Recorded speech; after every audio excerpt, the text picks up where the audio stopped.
Well, now more with Robert Pattinson and Kristen Stewart. This morning was very exciting, being the first to sit down with the Twilight stars, including Taylor Lautner.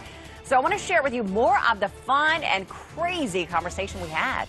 You guys don't ever rag on each other in real life or anything? Oh, no, not at all. As soon as I read this book, I was like, oh my God, I can't wait to promote this. Because you're going to get him over there, I'm right? hearing it now. Oh, I'm hearing it. Do you guys like to feed into the little competition, you know, Team Jacob versus Team Edward, or are you like...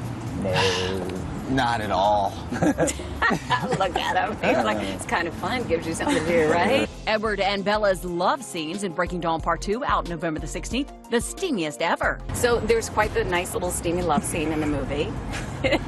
So does that make it easier or make it more difficult, the fact that you've done this franchise for so long and that you're very comfortable with each other? I feel like every single scene in this movie culminates with some kiss of some kind. It's like...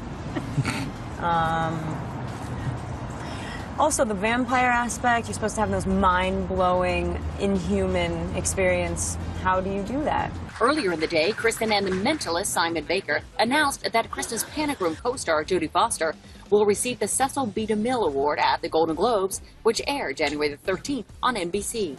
It is so rare to get these three to sit down together, so I didn't really know what was going to happen. We're really good at this. We just like, take everything you say and repeat it back to you and don't answer anything. Robert Pattinson and Kristen Stewart together. We have them before anybody else. So just this morning, I sat down with the Twilight couple along with their co-star, Taylor Lautner. It is another E.T. first. Still fighting. How are you? Good to see you. Good to see you. Welcome over here to my lawn. All right. I like having all three of you here. It's the end of such a huge franchise. What's it feel like? Bittersweet? Yeah, it's a little slightly worrying. It's a fragile economy at the moment. Of course, Breaking Dawn Part 2, out November the 16th, is the final chapter for these three in a long saga that began with the original Twilight in 2008. What is the biggest difference doing this last film compared to the first? The first was, I thought, I felt a lot more free in the first one.